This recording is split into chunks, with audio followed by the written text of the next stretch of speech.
하나님은 영이시니 예배하는 자가 영과 진리로 예배할지니라. 아멘.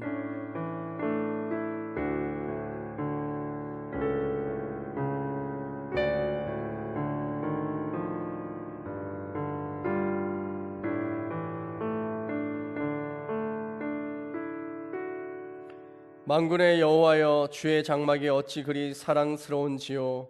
내 영혼이 여호와의 궁정을 사모하여 쇠약하며 내 마음과 육체가 살아계시는 하나님께 부르짖나이다. 나의 왕 나의 하나님 만군의 여호와여, 주의 제단에서 참새도 제 집을 얻고 제비도 새끼둘 보금자리를 얻었나이다. 주의 집에 사는 자들은 복이 있나니 그들이 항상 주를 찬송하리이다. 아멘. 전능하신 하나님, 독생자 예수님을 이 땅에 보내셔서 십자가 보혈로 구원을 받게 하시고 저희들을 주님의 제자로 삼아 의로운 길을 걸어가게 하시니 감사합니다.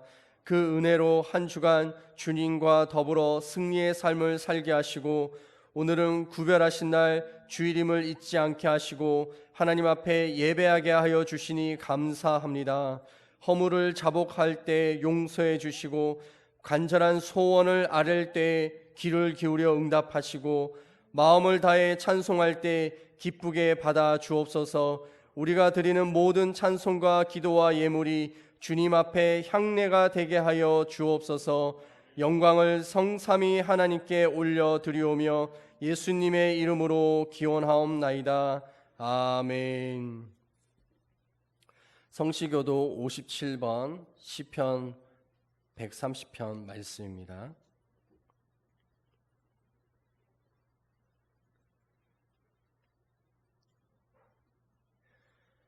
여호와여, 내가 깊은 곳에서 주께 부르짖었나이다.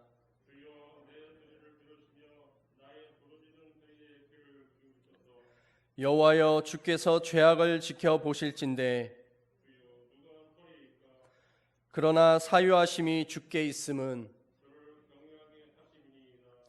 나 곧 내 영혼은 여호와를 기다리며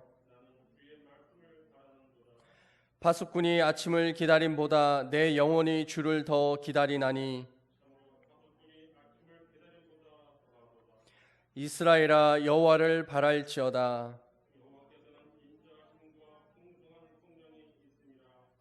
그가 이스라엘을 그의 모든 죄악에서 속량하시리로다. 아멘. 사도신경으로 우리의 신앙을 고백합니다. 나는 전능하신 아버지 하나님 천지의 창조주를 믿습니다. 나는 그의 유일하신 아들 우리 주 예수 그리스도를 믿습니다.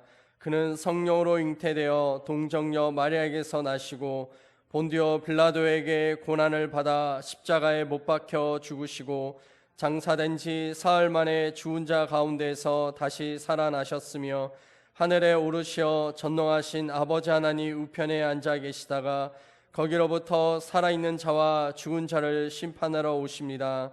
나는 성령을 믿으며 거룩한 공교회와 성도의 교제와 죄를 용서받는 것과 몸의 부활과 영생을 믿습니다. 아멘. 자리에 앉으셔서 고백의 찬송 265장 찬양하겠습니다.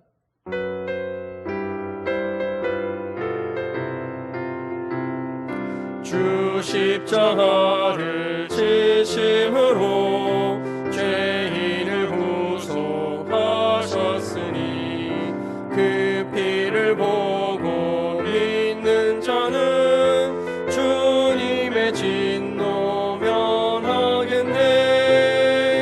내가 그 피를 유월절 그 향해 피를 볼 때에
아멘.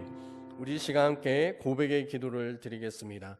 예수 그리스도 그 십자가의 그 능력은 우리를 자유케 하며 하나님의 은혜를 얻을 수 있는 통로를 열어주셨습니다.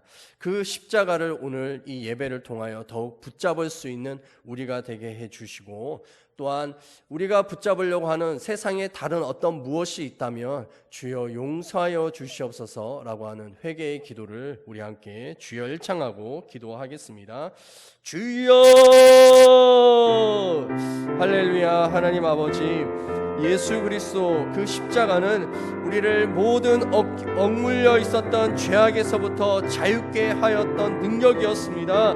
하나님, 또한 이 땅의 고통과 아픔 속에 절망과 희망 없는 것 속에서 허우적대고 있는 우리들을 살려내신 하나님의 능력이었습니다. 주여, 우리가 예수 그리스도 그 주님을 붙잡을 수 있는 자들이 되게 하여 주시옵소서. 오직 주 예수 그리스도를 더욱 사랑하는 것이 우리의 가슴에 가장 우선이 되게 하여 주시옵소서. 혹시라도 세상의 어떤 다른 것들을 붙잡으려고 노력하고 세상에 무엇을 얻기 위하여 힘썼던 모습들이 있다면 주여, 이 시간 우리가 회개하며 기도하오니 주님보다 더 높아져 있는 모든 것들을 하나님 아래에 내려놓을 수 있게 되기를 기도합니다. 오 주여, 우리에게 찾아와 주시고 우리에게 말씀하실 때 아버지 하나님의 권세와 은혜와 능력을 체험할 수 있게 되기를 기도합니다. 예수의 보혈, 예수의 그 피가 우리를 자유케 하였습니다. 예수의 그 피가 우리를 생명으로 인도하였습니다. 주여, 그 하나님을, 그 예수 그리스도를 오늘 이 예배 시간에 만날 수 있게 되기를 기도합니다. 하나님, 우리의 성도들이 각자 집에서 예배 드리고 있는 이들도 있습니다. 하나님, 그 예배 그 가정마다 찾아가 주시고 예수의 십자가의 보혈의 권세와 은혜와 능력을 경험할 수 있는, 말씀의 실체를 경험할 수 있는 시간 되게 하여 주시옵소서. 예수님의 이름으로 기도하였습니다. 아멘. 오늘 우리들에게 주시는 하나님의 말씀은 에스겔 2장 1절에서 10절 말씀입니다.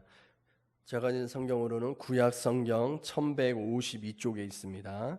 에스겔서 2장 1절에서 10절 말씀, 우리 함께 한 목소리로 봉독하겠습니다. 그가 내게 이르시되 인자야 내 발로 일어서라, 내가 내게 말하리라 하시며, 그가 내게 말씀하실 때 그 영이 내게 임하사 나를 일으켜 내 발로 세우시기로 내가 그 말씀하시는 자의 소리를 들으니, 내게 이르시되 인자야 내가 너를 이스라엘 자손 곧 패역한 백성 나를 배반하는 자에게 보내노라. 그들과 그 조상들이 내게 범죄하여 오늘까지 이르렀나니 이 자손은 얼굴이 뻔뻔하고 마음이 굳은 자니라. 내가 너를 그들에게 보내노니 너는 그들에게 이르기를 주 여호와의 말씀이 이러하시다 하라. 그들은 패역한 족속이라. 그들이 듣든지 아니 듣든지 그들 가운데 선자가 있음을 알지니라. 인자야 너는 비록 가시와 찔레와 함께 있으며 정갈 가운데에 거주할지라도 그들을 두려워하지 말고 그들의 말을 두려워하지 말지어다. 그들은 패역한 족속이라도 그 말을 두려워하지 말며 그 얼굴을 무서워하지 말지어다. 그들은 심히 패역한 자라. 그들이 듣든지 아니 듣든지 너는 내 말로 고할지어다. 너 인자야 내가 내게 이르는 말을 듣고 그 패역한 족속같이 패역하지 말고 내 입을 벌리고 내가 내게 주는 것을 먹으라 하시기로, 내가 보니 보라 한 손이 나를 향하여 펴지고 보라 그 안에 두루마리 책이 있더라. 그가 그것을 내 앞에 펴시니 그 안팎에 글이 있는데 그 위에 애가와 애곡과 재앙의 말이 기록되었더라. 아멘. 봉헌 찬송 324장 찬양하실 때 마지막 절은 일어나서 찬양하겠습니다.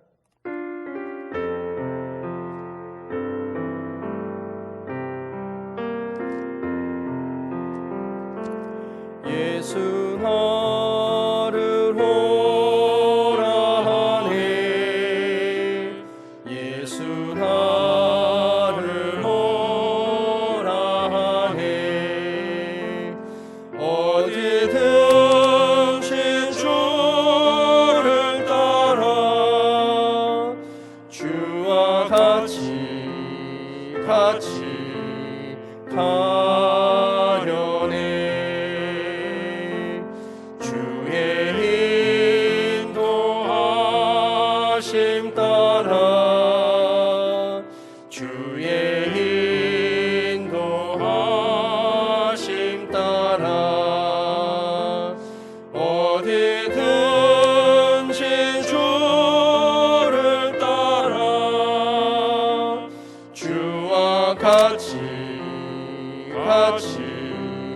가려네. 겟세마네 동산까지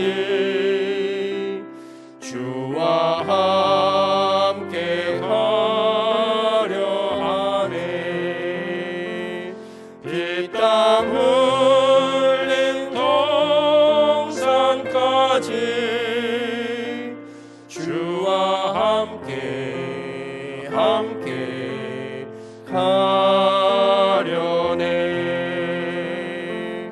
주의 인도하심 따라 주의 인도하심 따라 어디든지 주를 따라 주와 같이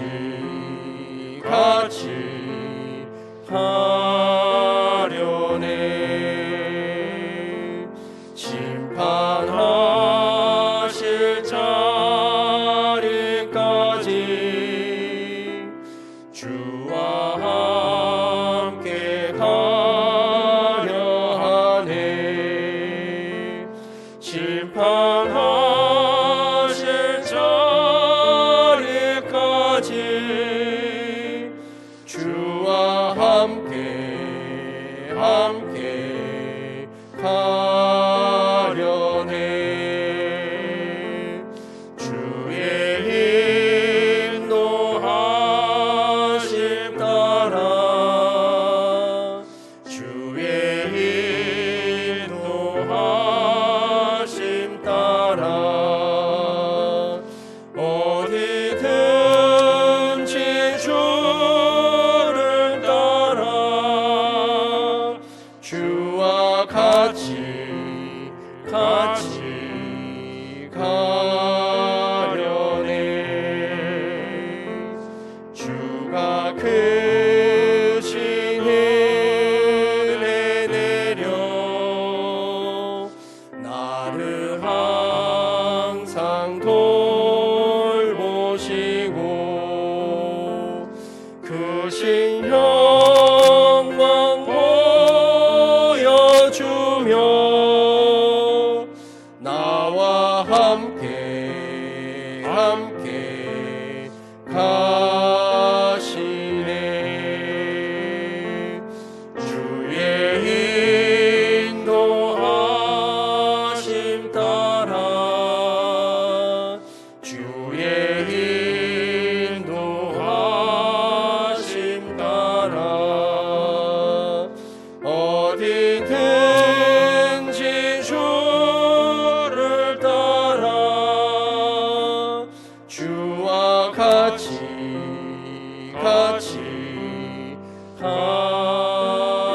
가려네. 할렐루야. 하나님 아버지 감사합니다.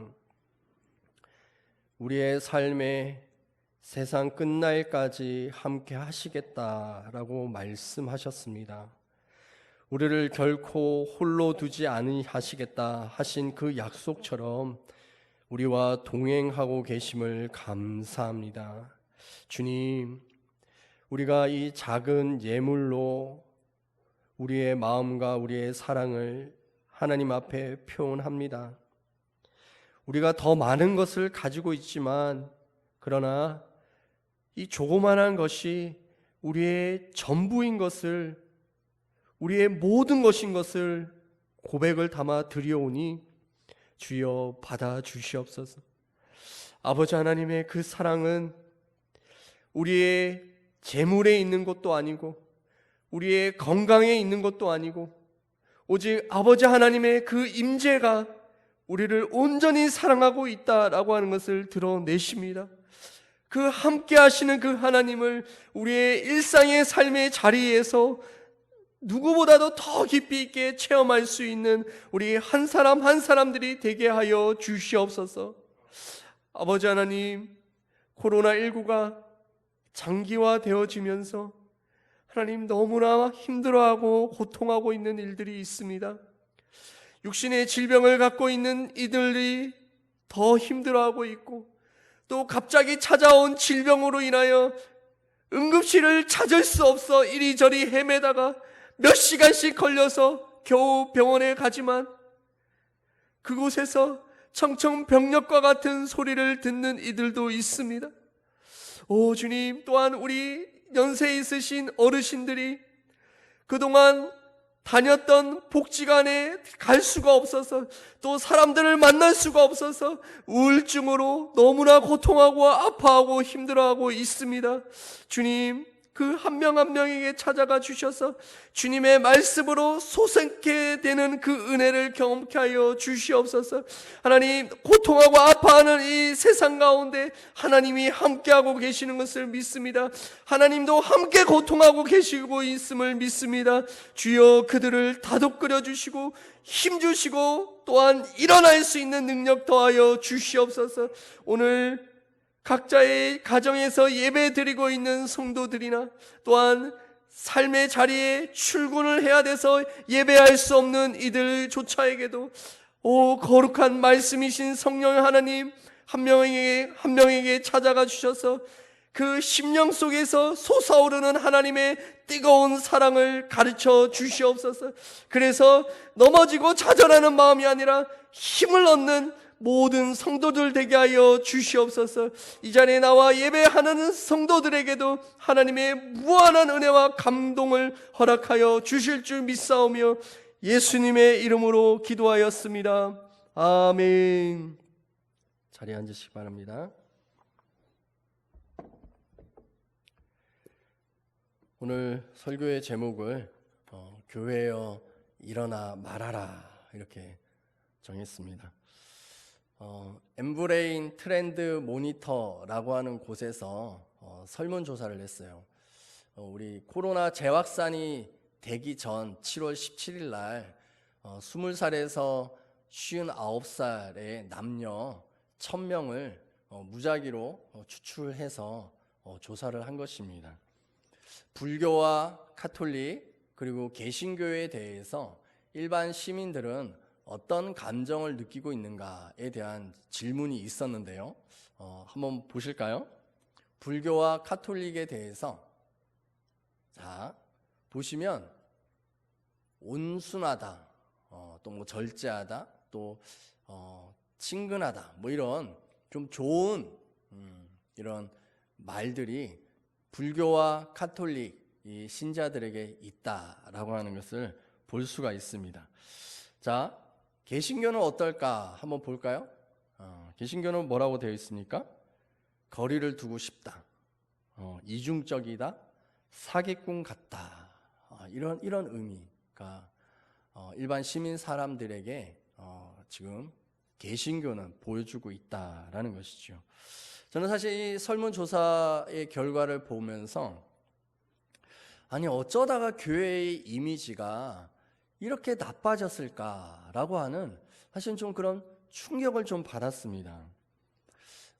성도님들 중에 이런 말을 하시는 분이 있었어요. 목사님, 주일을 지나고 월요일 날 출근을 하면 직장 동료들이 물어봐요. 어제 교회 갔어? 예배 드렸어? 라고 묻는다라는 거예요. 그 예배를 드리면, 교회를 가면 마치 코로나19에 감염된 사람이 직장에 출근하는 것처럼 동료들이 바라보고 있다라는 것이죠. 교회가 코로나19의 온상처럼, 마치 진원지처럼 사람들의 인식이 박혀버렸습니다. 예배를 드리는 것이 마치 죄를 짓는 것 같은 죄인의 모습이 돼버린 것이죠. 물론 어떤 한 교회로 인해서 또 8.15 광복절 집회로 인해서 코로나19의 이 재확산 방아쇠를 당긴 것은 사실이었습니다. 이 사실 앞에 물론 우리 교회는 잘못을 한 것은 없지만 이 교회 공동체다라고 하는 이 지책 의식 속에서 같은 책임감을 느끼게 되고, 그리고 어떻게 해서든 이 재확산을 저지하는 데 동참해야겠다라고 하는 생각을 가지게 되는 것이죠. 그러나 전국에 5만 5천 개의 교회가 있는데 이 교회 예배를 통해서 코로나 이 확산이 되어졌던 교회가 대체 몇 교회나 있었을까를 생각해 본다면 정말 교회가 이 코로나19에 진원지느냐라고 하는 것에 대해서 좀 아쉬운 마음이 들게 됩니다. 등록교인 56만 명이 있는 여의도 순복음교회에 3명의 확진자가 나왔습니다. 그때 언론에서는요, 이제 드디어 올 것이 왔다라고 하면서 어마어마한 걱정과 염려를 쏟아냈습니다. 이제 며칠만 지나면 이 여의도 순복음발로 인해서 확진자가 나올 것이다 라는 것이죠. 그러나 단 3명 그 사람들로 인해서 여의도 순복음교회의 확진자는 끝이었습니다. 더 이상 확진자 나왔다라고 하는 소식이 없었죠. 전국 대부분의 교회들은 이 목숨과도 같은 이 예배를 온라인 예배로 전환하였고, 어떻게 하든 이 코로나19를 저지하기 위해서 지금 최선의 노력을 다하고 있는 것입니다.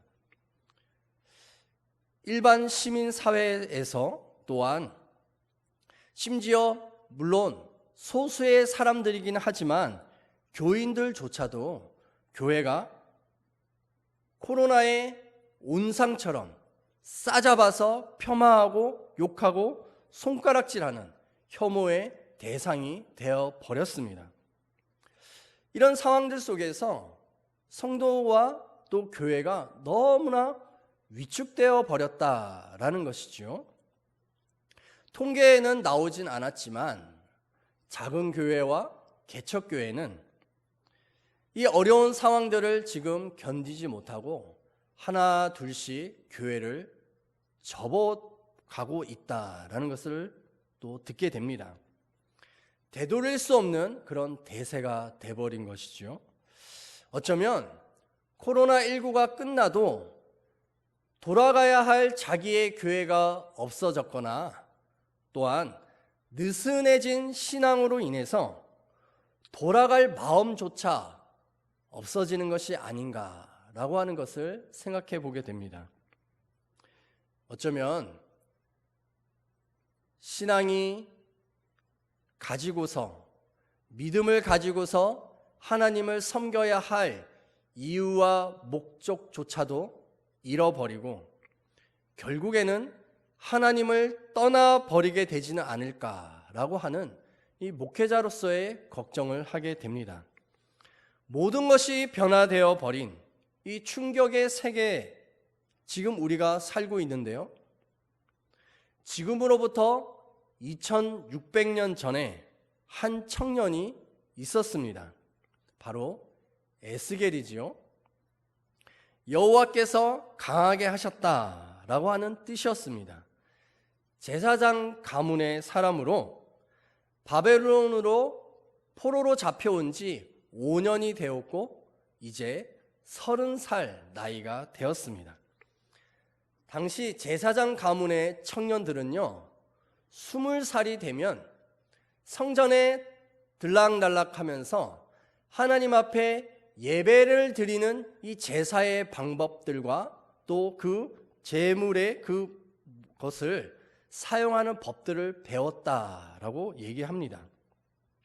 그렇게 해서 견습생 10년의 시간이 지나면 30살의 나이가 되었을 때 이제 정식으로 제사장으로 임직을 받게 되는 것이지요. 에스겔도 이런 제사장의 훈련 과정을 거쳤을 것입니다.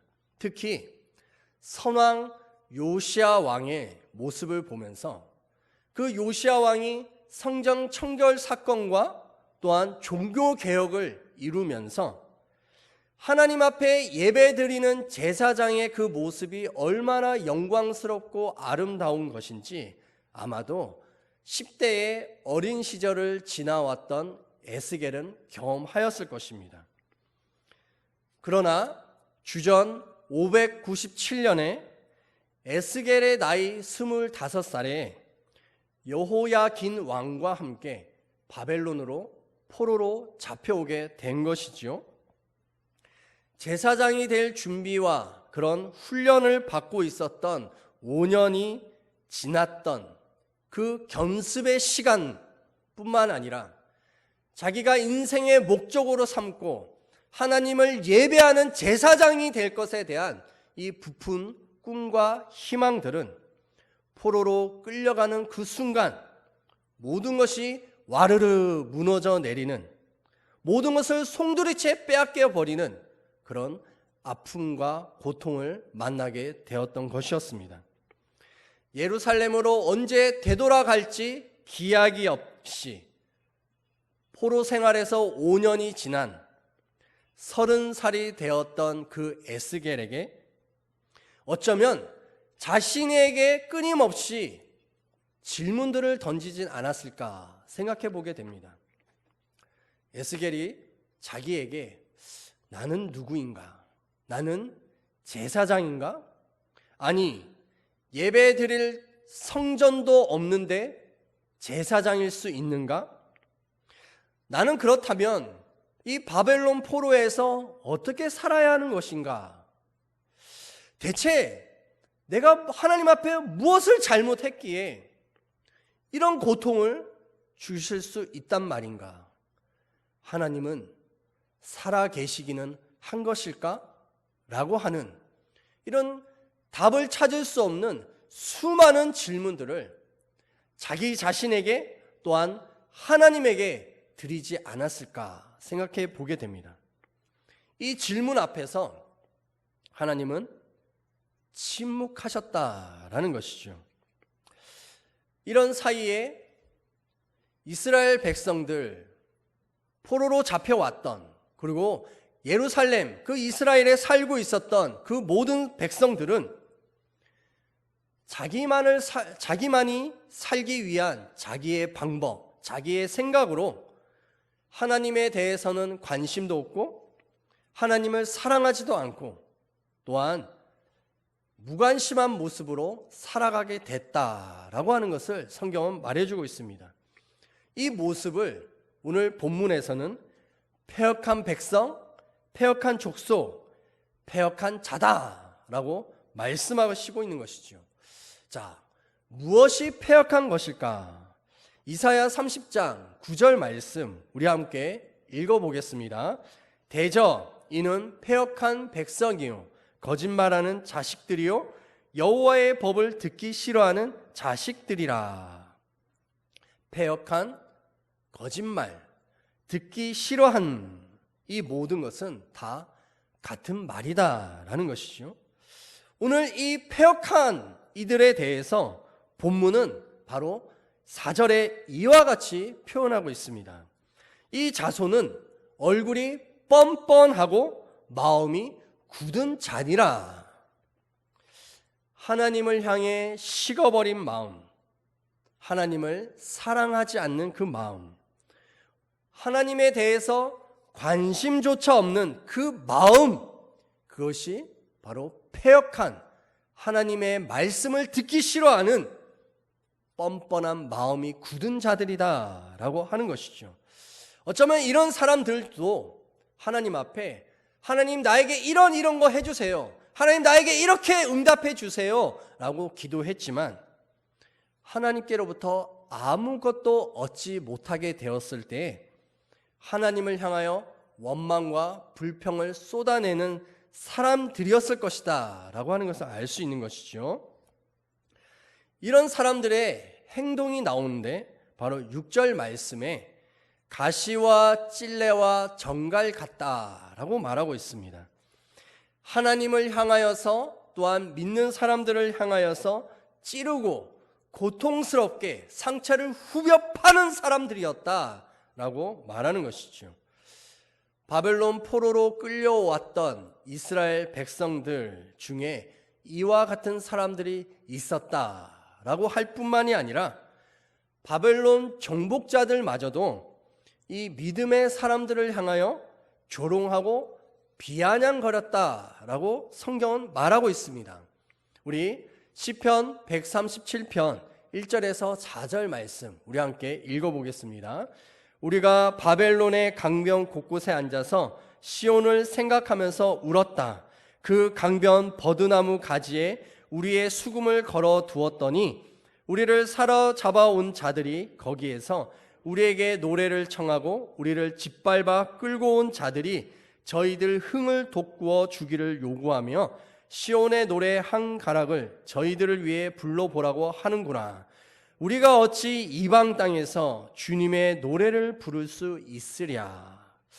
이 말씀을 잘 보면 이 바벨론 이 정복자들이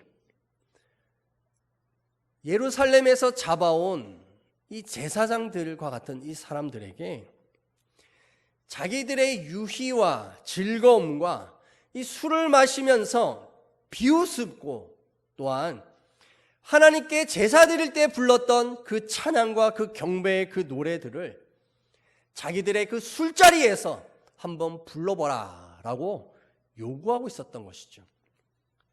이 말을 들었던 제사장들의 이 마음이 얼마나 상하고 속이 쓰렸을지에 대해서는 상상해 보면 충분히 알 수 있는 것입니다. 이것은 마치 오늘날 상황과 비슷하다 생각이 됩니다. 교회를 향하여서 조롱하고 비난의 말들을 하고 또한 세상보다 교회가 더 문제야 라고 말하고 있는 이들이 있다라는 것이죠. 연신 교회를 향하여서 씹어댑니다. 심지어 성도들조차도 물론 소수이긴 하지만 하나님을 믿는 것이 너무나 부끄럽고 그래서 직장이나 학교에서 나는 그리스도인입니다. 나는 교회를 다닙니다. 예수님을 믿습니다. 라고 말하는 것이 너무나 부끄럽고 수치스러워서 자기를 숨기고 있다라는 것이죠. 그리스도인이 된 것이 마치 죄인인 것처럼 죄인인 양 그렇게 살게 만들고 있는 이 사회에 교회가 코로나19의 진원지와 같고 교회만 가면 예배만 드리면 병이 걸리는 것 같은 그런 수치를 당하고 있는 이 시대다라는 것이죠. 이런 시대 앞에서 우리는 어떻게 해야 할까요? 이런 상황을 어떻게 극복할 수 있을까요? 드디어 하나님께서는 침묵을 깨시고 말씀하십니다. 1절에 에스겔을 부르십니다. 말씀을 잘 보면요. 근데 뭐라고 부르시냐면 모세야 모세야 모세를 불렀을 때 그렇게 하셨습니다. 또한 어린 사무엘을 부르실 때에도 사무엘을 부르셨는지라 라고 성경은 기록하고 있습니다.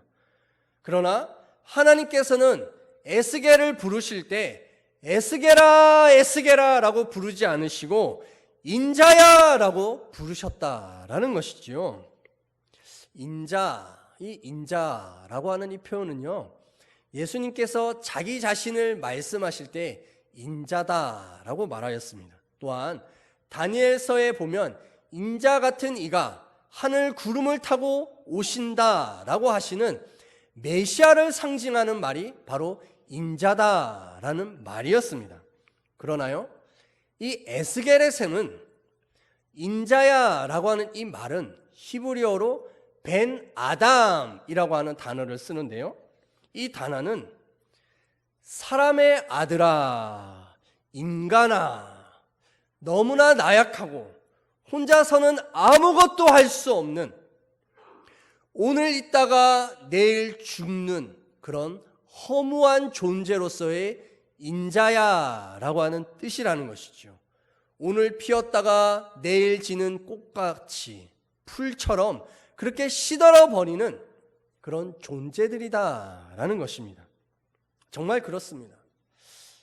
우리는 언제 죽을지 알 수 없습니다. 돈이 많다고 건강을 보장받을 수 있을까요?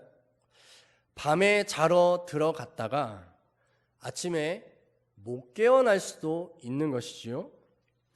이렇게 나약한 자들이기 때문에 자신의 힘과 능력으로 자기의 방법으로 살아보겠다고 허우적대고 있는 이것이 얼마나 허무한 것인지 알아라 라고 하는 말에 인자야 라고 하는 뜻이다라는 것이죠.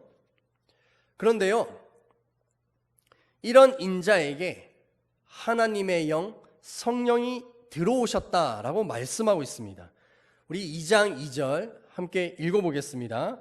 그가 내게 말씀하실 때 그 영이 내게 임하사 나를 일으켜 내 발로 세우시기로 내가 그 말씀하시는 자의 소리를 들으니. 아멘. 그 영이 내게 들어왔다 말씀하고 있습니다. 이 영이 들어올 수 있는 것은 내가 약함을 알수록 내 힘으로는 아무것도 할 수 없습니다 라고 인정할수록 성령님은 더욱 강하게 우리에게 임하실 줄 믿습니다. 사도 바울처럼 내가 약할 때 곧 강합니다 라고 고백하였습니다. 하나님, 나는 아무것도 할 수 없습니다. 내 힘과 내 능력으로는 아무것도 할 수 없으니 오직 주님의 그 말씀이 나에게 들어오셔서 나에게 생명이 되어 주시옵소서. 그래야지만 내가 하나님의 사람이 될 수 있습니다 라고 하는 고백인 것이죠. 첫사람 아담도요, 하나님께서 그의 코에 생기를 불어넣어 주셔서 생명이 되었다라고 말씀하고 있습니다. 이 생기가 성령 루아흐라고 하는 것이죠. 성령이 우리에게 들어와야 될 줄 믿습니다. 그래서 여러분들 숨을 쉴 때 성령님 내 안에 들어와 주세요 라고 마음으로 한번 기도해 보세요. 숨을 쉴 때마다 성령님 내게 들어와 주세요. 성령님 내게 들어와 주세요. 숨을 내뱉으면서 성령님 내 안에 있는 죽음의 영들이 나가게 하여 주시고, 숨을 들이쉬면서 성령님 내게 들어와 주십시오 라고 이 마음으로 기도하면요, 정말 신기하게도 몸이 갑자기 부르르 떨릴 때가 있습니다. 아니 목사님, 그 몸이 떨리는 게 그게 뭐라고요? 아니요, 몸이 떨리는 현상은 하나님께서 우리에게 임하실 때 나타나는 증상이다. 성경 곳곳에 기록되어 있습니다. 또한 이것을 계속 반복하면요, 성령님께서 우리의 이 가슴, 이 마음을 묵직하게 함께하고 있다라고 하는 이것이 느껴지게 됩니다. 그래서 가슴이 따뜻해지고 때로는 뜨거워지게 되는 것을 느끼는 것이죠. 그러다 보면 성령 하나님께서 지금 나와 함께하고 계시는구나 라고 하는 이 사실을 느끼게 된다라는 것입니다. 성령은요, 영이시지만 볼 수도 없고 만질 수도 없지만요, 이런 조그마한 실천을 통해서 영은 실제하고 있다, 실체로 느낄 수 있다라고 하는 것을 알 수 있습니다. 이것을 해보는 이들은 기적을 체험할 줄 믿습니다. 성령이 우리를 채우시면 하나님의 말씀이 더욱 생생하게 들려온다라는 것입니다. 성경의 말씀이 씹히고 먹히는 말씀으로 다가온다라는 것이죠. 오늘 본문 2장 2절 이렇게 말씀합니다. 그 말씀하시는 자의 소리를 들으니. 2장 8절에요, 내 입을 벌리고 내가 내게 주는 것을 먹으라. 3장 3절에 내가 먹으니 그것이 내 입에서 달기가 꿀 같더라. 아멘. 이와 같은 일들이 여러분 모두에게 있게 되기를 축복합니다. 이렇게 성령으로 채워지고 말씀이 먹히기 시작하면 인자와 같이 연약하고 능력이 없다 할지라도 이 패역한 세대를 향하여서, 패역한 사람들을 향하여서 하나님의 말씀을 선포할 수 있게 될 줄 믿습니다. 물론 바로 그렇게 된다, 그것은 아닙니다. 점차로 힘을 얻어가고 성숙해져가고 점진적으로 그렇게 되어져 가는 것이죠. 에스겔은 패역한 세대를 바라보면서 너무나 낙담하고 두려워하고 있었다 말하고 있습니다. 6절, 우리 성경을 한번 볼까요? 성경에 보면 두려워하지 말고 두려워하지 말지어다, 두려워하지 말며 무서워하지 말라. 무려 한 절에 4번이나 반복해서 말하고 있습니다. 그만큼 에스겔은 두려워하고 있고 무서워하고 있었다라는 것입니다. 절망의 시대를 살아가는 에스겔이나 우리들 모두에게도 하나님의 말씀이 동일할 줄 믿습니다. 그래서 일어나십시오. 하나님의 말씀을 선포하십시오. 교회여 일어나여 말하라 라고 말하고 있는 것입니다. 하나님께서 성령으로 우리에게 채우십니다. 그리고 패역한 세대, 가시와 찔레 같은 이 시대를 향하여 우리가 선포할 말씀은 당신들이 교회를 욕하고 무시하고 교회가 문제라라고 말하지만 진짜 문제는 하나님이 계시지 않는 당신들입니다 라고 선포할 수 있어야 되는 것입니다. 지금이라도 당신들은 회개하십시오. 하나님께 돌아오십시오. 그렇지 않으면 애가와 애곡과 재앙의 말씀이 여러분들에게 임하게 되는 것입니다. 장례식장의 장송곡과 같이 들려지게 되는 일들이 일어나게 될 것입니다 라고 담대히 말할 수 있다. 성경은 우리에게 도전하고 있는 것입니다. 사랑하는 조암 신흥교회 성도 여러분, 오늘의 이 설교를 하나님의 말씀으로 들으십시오. 여러분들 한 명 한 명께서 하나님께서 지금 여러분에게 찾아가서 말씀하고 있습니다. 주님의 그 말씀이 먹히는 분들은 아멘 하시기 바랍니다. 두려워하지 말라, 무서워하지 말라, 하나님을 믿으니 또 나를 믿어라 라고 하시는 이 예수님처럼 용기 있게 나가십시오. 예수님도요, 자기 땅에 오셨지만 자기 백성들이 영접하지 아니했다라고 말씀합니다. 또한 그런 주님께서 제자들을 이 때와 같은 세상에 보내셨다 말씀하고 있습니다. 혼자 두지 않으시고 너희와 함께하며 성령을 너희와 동행하도록 보내어 주시겠다 말씀하신 것이죠. 여러분들도 예수님처럼 제자들처럼 바벨론 포로의 에스겔처럼 하나님이 쓰시는 사람인 줄 믿습니다. 어제 인터넷 신문에서요, 기사가 이런 게 나왔습니다. 코로나19가 장기화되면서 사람들 가운데 우울감과 무기력감, 또한 이 분노가 계속 표출되어지다 보니 코로나19가 시작한 이래로 40만 건이 넘는 상담 이 건수가 있었다라는 기사였습니다. 이 코로나가 계속 장기화되다 보니까 외출과 모임 이런 것들이 제한되어지면서 답답함을 느끼게 되고 또 코로나19에 감염될지도 모른다라고 하는 이 두려움감이 있고 또한 언제 끝날지 모르는 이런 상황 앞에서 막막함을 느끼고 있다라는 것입니다. 이런 복합적인 요소가 있는 것이지요. 근데 맨 처음에 조사했던 그 설문조사 속에 우리에게 또한 이 시대가 교회를 향하여서 이런 것을 요구하고 있구나라고 하는 것을 알 수 있는 자료가 있습니다. 다른 것들은 평소에 교회가 해왔던 일들이었기 때문에 별로 두드러지지 않지만, 세 번째에 보면 바로 이 사회가 시민들의 심리적 불안감을 좀 교회가 해소해 달라라고 요구하고 있다라는 것이죠. 자, 이 요구사항은 교회가 줄 수 있는 주 전공입니다. 하나님의 말씀과 또한 생기가, 성령이 우리의 속에 들어와 있으면 그 어떤 무기력증과 우울증 또한 분노라 할지라도 하나님께서는 맑게 씻겨줄 줄 믿습니다. 바벨론 포로의 에스겔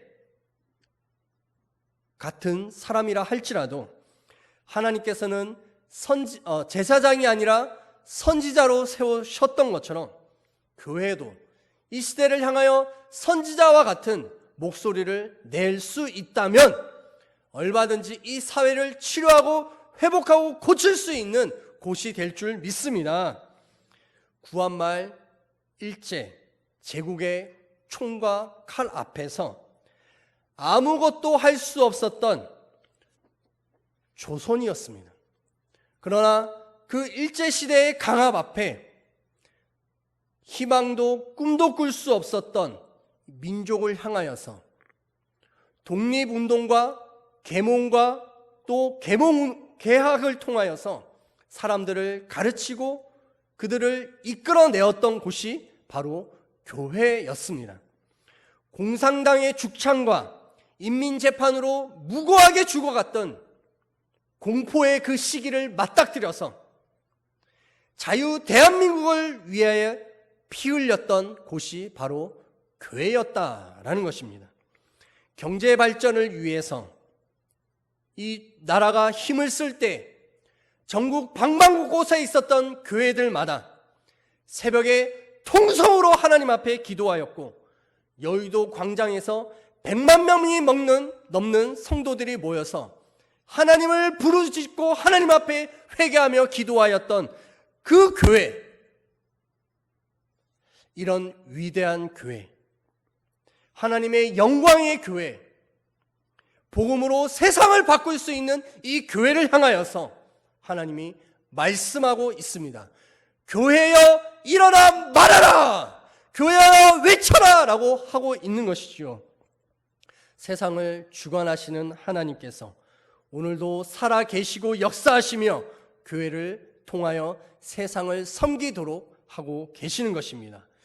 에스겔이 살았던 시대나 1세기 초대교회의 성도들이 살았던 시대나 19세기 대한제국과 21세기 대한민국의 이 상황들은 공통점을 가지고 있습니다. 여전히 패역한 세대, 여전히 패역한 자들이 교회를 향하여, 하나님을 향하여 손가락질하고 욕하고 있지만, 그러나 오늘날 하나님의 교회, 하나님의 성도들은 분연히 일어나 하나님의 말씀을 선포하게 될 줄 믿습니다. 그와 같은 일들을 아멘으로 다짐하는 우리 모든 성도들 되기를 축복합니다. 우리 이 시간 함께 기도합시다. 하나님, 우리에게 성령을 채워 주시옵소서. 하나님, 우리가 인자와 같은 자들이라 할지라도 패역한 세대를 향하여 하나님의 말씀을 선포하겠으니 하나님의 말씀으로 먹여 주시옵소서. 우리 주여 청하며 기도하겠습니다. 주여! 할렐루야. 그 어떤 시대의 교회도 편안한 교회는 없었습니다. 하나님, 1세기 초대교회도 살 곳을 찾을 수가 없어서 로마 지하 감옥 카타콤에서 햇빛 한 줄기 들어오지 않는 그곳에서 평생을 살아가면서도 하나님을 향한 믿음을 지켜냈고 하나님을 향한 그 신앙을 다음 세대에 전수할 수 있었습니다. 주여, 구한말 꿈과 희망을 찾을 수 없었던 이 시대 대한제국 앞에 민족이여 일어나라라고 분연히 복음을 들고 외쳤던 선교사들과 믿음의 사람들이 있었습니다. 공산주의가 이 땅을 뒤덮으려고 하였을 때 자유 대한민국을 위하여 일어났던 교회, 또한 경제발전을 위하여 힘쓸 때 여의도 순복음교회와 같이 하나님 여의도 광장에서 하나님의 복음을 외쳤던 100만 명의 성도들이 있었습니다. 오 주여, 새벽마다 통성으로 기도하였던 믿음의 선조들이 있었습니다. 그들의 기도를 통하여서 이 나라의 민족이 다시 일어날 수 있었던 것처럼 하나님 코로나19의 이 상황 앞에서도 우리 교회가 다시 일어날 수 있게 하여 주시며 다시 하나님의 말씀을 선포할 수 있게 하여 주시옵소서. 믿음으로 일어날지어다. 믿음의 말씀을 선포할지어다. 말씀을 먹어라, 말씀을 먹어라 라고 하시는 그 음성이 오늘 우리에게 들려주시는 하나님의 말씀으로 우리가 아멘하며 나아갈 수 있게 되기를 기도하오니 주여 긍휼히 여겨 주시옵소서. 힘주시고 성령으로 충만케 채워 주시옵소서. 주님이 하십니다. 주님이 하십니다. 아무것도 할 수 없는 우리들이지만 우리를 사용하시는 주님이 하실 줄 믿으니 오 주여 불쌍히 여겨 주시옵소서. 할렐루야. 하나님 아버지 기도합니다. 너무나 교회가 위축되어지고 마치 교회가 죄인인 것처럼 예배를 드리는 것이 병을 걸리게 하는 원인인 것처럼 이 시대에 교회를 향하여 손가락질하고 있습니다. 하나님, 믿는 자들이 위축되지 않게 하여 주시고 교회가 일어나 서게 하여 주셔서 이 시대에 우리를 교회를 향하여 손가락질하는 이들을 향하여 교회가 문제가 아니라 하나님 없는 당신들이 더 큰 문제입니다 라고 외칠 수 있는 우리 교회가 되게 하여 주시옵소서. 성령에 충만케 하여 주시며 말씀이 꿀송이와 같이 달게 하여 주시옵소서. 말씀을 보면 잠이 드는 것이 아니라 말씀을 보면 벌떡 일어날 수 있는 믿음이 되게 하여 주시옵소서. 예수님의 이름으로 기도하였습니다. 아멘. 네, 교회 소식 알려드리겠습니다. 온라인 영상 예배가 정부 발표대로 다음 주까지 연장됩니다. 상관없이 우리는 어디에 있든지 하나님만을 온전히 예배하는 예배자일 줄 믿습니다. 목자 모임입니다. 수요일 오후 7시 줌으로 모이고요. 수요 낮 성경 공부도 오전 10시에 줌으로 모이겠습니다. 별세 소식입니다. 김용서 성도님 또 박은혜 집사님의 또 아버님 9월 3일날 별세하셨고 또 어제죠 발인했습니다. 너무 은혜롭게 또 감사하게 장례 잘 마쳤다라고 하는 소식을 들었습니다. 많이 위로해 주시고 기도해 주시기 바랍니다. 또 김금순 집사님의 부군 또 이종구 집사님의 부친께서 금요일날 별세하셨고 지금 오늘 지금 이 시간 좀 있으면 아마 화장 또 예배가 드려질 것입니다. 좀 기도 많이 해주시고 또 일어설 수 있도록 힘써 주시기 바랍니다. 마스크 전도입니다. 개인당 10개씩 목장별로 수령하셔서 전도하시면 됩니다. 아직은 도착을 하진 않았는데 이번 주 중으로 도착을 하면요 제가 뭐 홈페이지라든가 또 교회 밴드에 어떻게 이거를 포장하고 또 어떻게 전달하는지에 대해서 광고로 올리겠습니다. 그래서 거리에 다니시다가 마스크 안 쓰신 분들 계시면 축복의 말씀으로 전해주시고 또 마트나 이렇게 만나는 또 개인전도 관계전도 하시는 분들에게 이렇게 하나씩 전달해 주시면 됩니다. 빨리 소진하신 분들은 교회에 요청을 하시면 더 드리도록 하겠습니다. 온라인 예배 실시간 방송에 대한 건입니다. 그 주일 11시 예배 그리고 새벽 예배와 수요 성경 공부 다 유튜브 실시간 방송으로 볼 수가 있습니다. 그래서 우선은 교회 홈페이지에 이게 그 주소를 올려놨는데요. 제가 목자들에게도 다 보내드렸고 또 교회 밴드에도 이 주소를 올려놨습니다. 그래서 밴드나 뭐 핸드폰으로 누르시면 들어올 수가 있습니다. 그래서 준비된 광고가 있는데 잠깐 하나 보시면요. 뭐 컴퓨터라든가 핸드폰에 보면은 구글이라고 하는 저게 있어요. 여기에서 유튜브를 검색하시고 다음에 유튜브가 이렇게 나오잖아요. 여기에 위에 창에다 보면 조암 신흥교회를 이렇게 검색하시면 됩니다. 그리고 나서 조암 신흥교회에 보면은 그 나오거든요. 지금은 없는데 검색하면 나와요. 아래에 보면은 화면에서 필터라고 하는 게 보이시죠? 이 필터를 눌러주시면 실시간이라고 하는 것을 선택할 수가 있어요. 그래서 실시간을 누르고 핸드폰 같은 경우에는 적용을 누르면 실시간 조암신흥교회 이 유튜브 방송이 뜨게 되어 있습니다. 이게 한 번에 안 되면 유튜브에서 한두 번 이렇게 반복하다 보면은 화면에 실시간이라고 하는 빨간 글자가 적혀 있는 화면이 나올 겁니다. 예, 그거를 보시면 실시간 방송을 볼 수 있게 되는 겁니다. 그래서 내일 새벽 예배에서부터 이 본당에서 예배 실시간 방송을 합니다. 그래서 가정에서 유튜브로 새벽 예배를 드릴 수 있게 된 것이죠. 그리고 수요 성경 공부도 좀 많이 들어오셔서 배울 수 있는 시간 됐으면 좋겠습니다. 또 온라인 예배에 대해서는 여러 번 또 자세히 좀 여러 방법을 통해서 광고하도록 하겠습니다. 또 부모님들께 인터넷 설치와 스마트폰 사용 교육에 대한 운동을 펼치도록 하겠습니다. 예전에 그 보일러 광고 있었죠. 부모님 댁에 보일러 깔아드려야겠어요. 이렇게 광고했잖아요. 근데 이거를 조금 바꿔가지고 부모님 댁에 인터넷 깔아드려야겠어요 라고 하는 운동을 펼치는 겁니다. 왜냐하면 지금 코로나로 인해서 어르신들이 밖으로 못 나가요. 그러니까 집 안에만 고립되어 있는 거예요. 근데 인터넷도 안 되어 있으니까 너무나 답답한 것이죠. 예배에 참석할 수도 없습니다. 그러다 보니 마음이 너무 우울하신 분들이 많아요. 그래서 가정에 자녀들이 얼마 안 하잖아요. 뭐 몇만 안 하니까 인터넷을 깔아드리고 또 부모님들이 스마트폰을 사용할 수 있도록 계속 가르쳐 드리는 겁니다. 저희 아버님도 78이신데 문자 보낼 수 있어요. 핸드폰으로 유튜브 검색도 하시고 노트북으로 검색도 다 하십니다.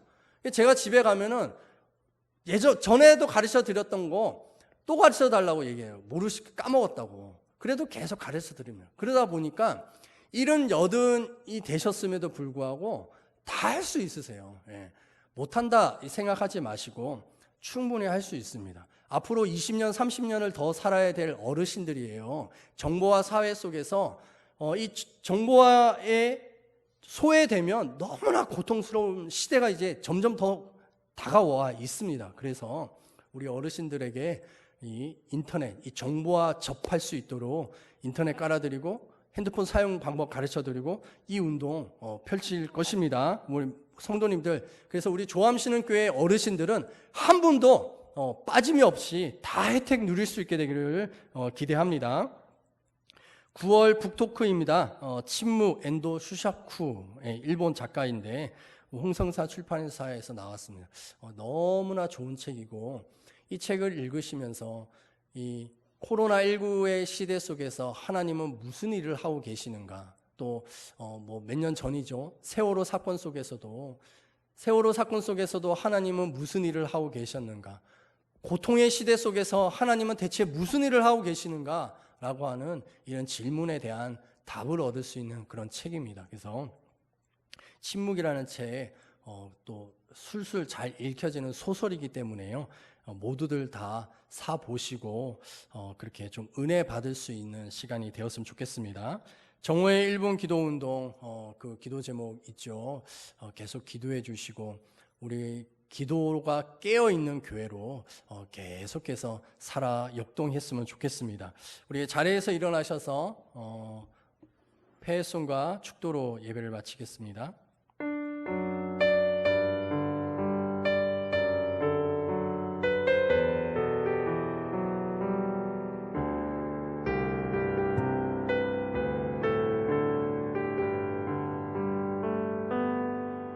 내 눈 주의 영광을 보내 우리 가운데 계신 주님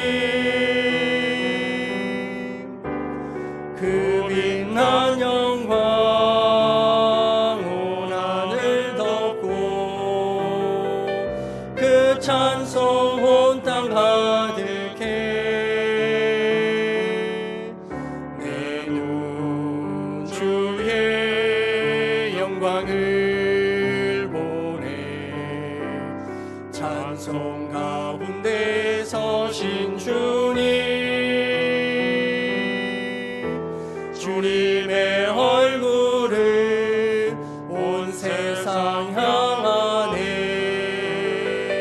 권능의 팔을 드셨네. 주의 영광 이곳에 가득해. 우리 선에 주님과 함께 찬양하며 우리는 전진하리.